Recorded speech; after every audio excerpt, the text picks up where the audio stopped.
Welcome to Hood Champion Boxing and Sports. Jai Opetaia is training. He is getting ready for whatever could be coming up for him. Sounds to me like Jai Opetaia is going to get the fight with Mikaelian, but man, when you talk about drama, there's so much drama around Jai Opetaia, and it's not his fault. Some people are saying it's his fault for going with Zuffa. I'm telling you, I don't think it's his fault. You know what I'm saying?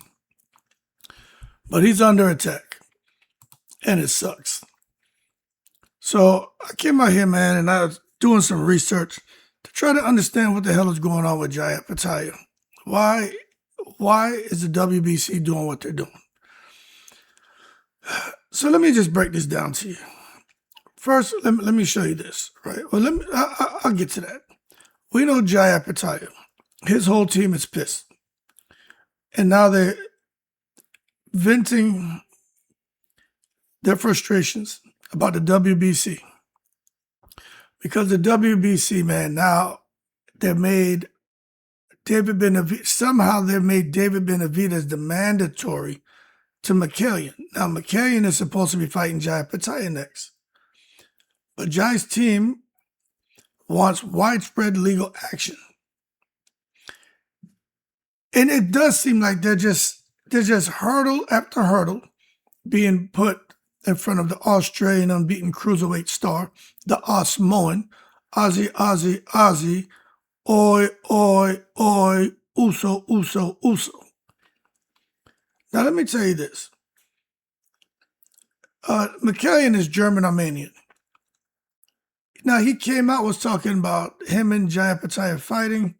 Then the WBC came out of nowhere, and they interjected, ordering him to instead fight WBO and WBA champion David Benavidez in a mandatory defense.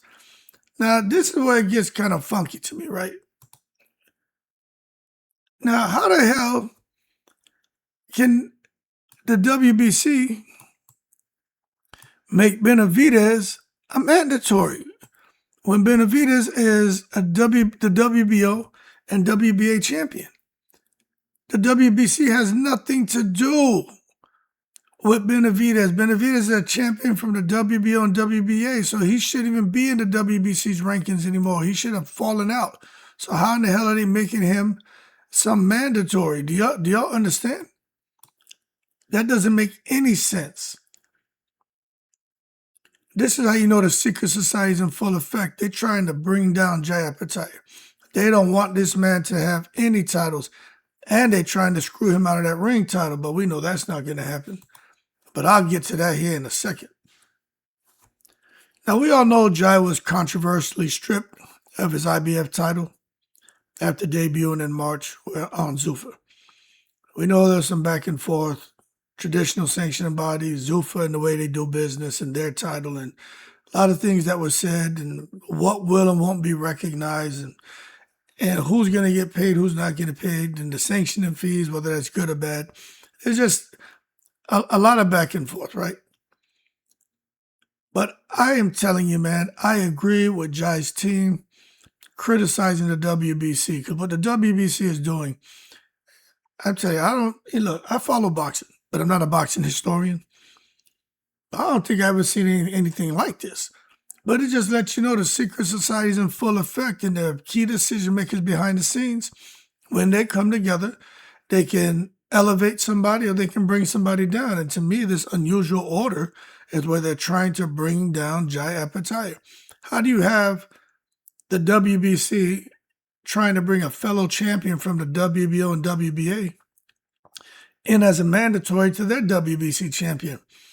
Doesn't make sense. It just doesn't make sense. Now, this thing about Mikaelian being forced to relinquish his WBC belt, you know what? It looks like he's made a decision. Because they told him, you either fight Benavidez or relinquish your WBC title. He's like, shit, I'd rather fight for Jai's ring belt anyway. So it looks like he's moving away from the WBC title because he doesn't like the political bullcrap going on, and he feels there's more prestige with the ring belt. Plus, I'm sure Turki Al-Sheikh and those guys are going to make sure these guys make big money because they know they're screwing them. But that's my question too. How can a sanctioning body order a mandatory with a champion from another mandatory? It's one thing if they're putting together a unification fight, which is what it would end up being. But to say he's the mandatory, that shit makes no sense. Nothing at all. It's never happened. It's never happened before, at least that I'm aware of. And if I'm wrong, I'm wrong. I'll admit it. But I'm telling you, I don't think this has ever happened before. Everybody getting blindsided out here. So now people talking about beginning litigation and all kind of crap. It's going to go legal. And when it goes that legal route, that's when things become complicated, man. You got a guy like Big Jai, the Osmoan. First won his belts in 2022.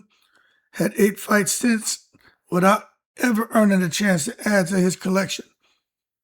But he was actively pursuing fellow belt holders. Y'all just gonna come and screw the man now? In 3-division champion Benavidez beat Gilberto Ramirez, picked up 2 belts because Zerto didn't want to fight Jai. I mean, come on now. Jai going to Zuffa, I understand because of the money, man. Jai has been fighting his whole career, never getting paid, I think, 1/4 of what he deserves.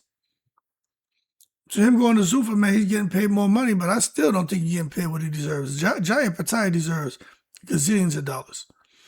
But it does seem that decision to go to Zuffa has contributed to slowing him down a little bit as far as getting the big fights, the mega fights. Although he's making good money, it does seem to have hindered his career a bit.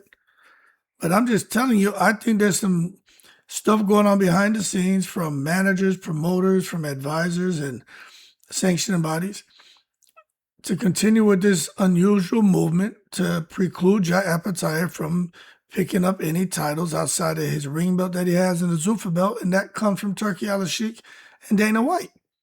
So they don't control the sanctioning bodies, and the sanctioning bodies are playing hardball when it comes to Jai.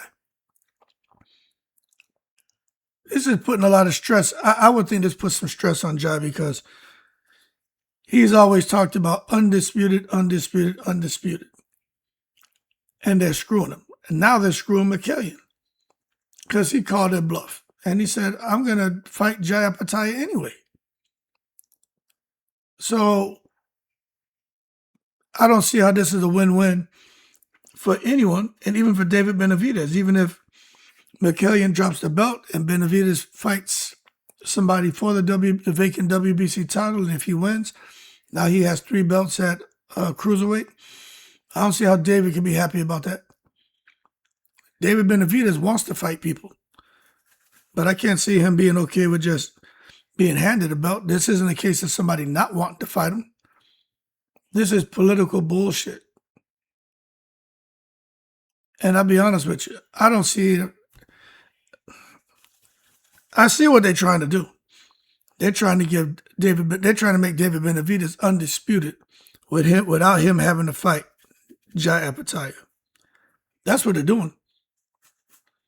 They want David Benavidez to become undisputed at cruiserweight. And that's crazy.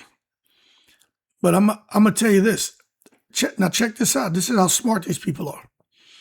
Jai Opetaia, there's a sense of urgency over there because he risked losing his ring belt too. You know what I'm saying? He's got to fight and defend the ring belt. He's got to fight a ring top 5 ranked opponent every 2 years. Now, Mikaelian sits at number 4 in their ratings.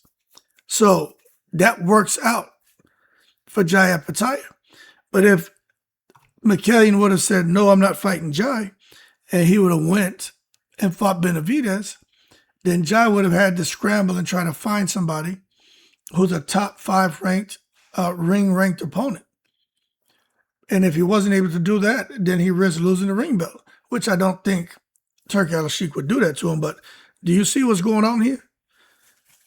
The sanctioning bodies can ensure Jai doesn't win one of their belts, but they're trying to snatch the opponents that he's picking up to put pressure on Turki Al-Sheikh to stand true to his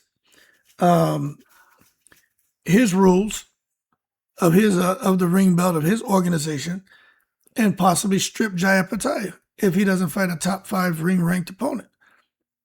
That is horrible. But I'm telling you right now, they're not going to strip Jai. You know what I mean? As long as they secure an appropriate matchup, they won't. But it looks like he's not going to have that problem anyway because Mikaelian doesn't want to fight him. But these legal threats, man, it's I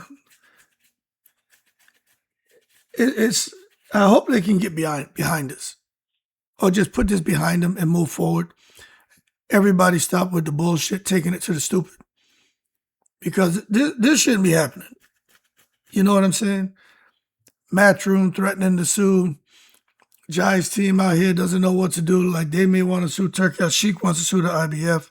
Sanctioning bodies putting pressure on Jai to make sure that he doesn't get an opportunity, putting pressure on his opponents to feel like, tell them they're going to lose their title. And it's just all bad. It's all bad. And I ain't going to lie, man, I'm frustrated just knowing that they're doing this. And look, do I blame Benavidez? I'm not going to say I blame Benavidez. I don't think he's sitting in there saying, I don't want to fight Jai and we need to make sure this Mikaelian fight doesn't happen. And I think he's sitting back and there's people who are advocating for him and saying this is the direction we need to go. I think the shit's become petty because this wasn't the conversation before. Jai decided to go at Zuffa, and then the whole thing with the IBF belt being put, I think it was put on the ground, and there's a lot of stuff that's going on that's pissed people off. But the bottom line, it doesn't look like Jai's going to get any closer to being undisputed while he's over there with Turki Al-Sheikh and Zuffa, and as long as these sanctioned bodies keep playing hardball.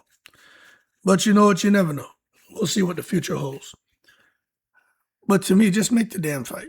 Like for David Benavidez, they say if the fighter wants to fight, it happens. Just make the fight. Anyway, y'all keep cool. This is horrible. I'm in the breeze.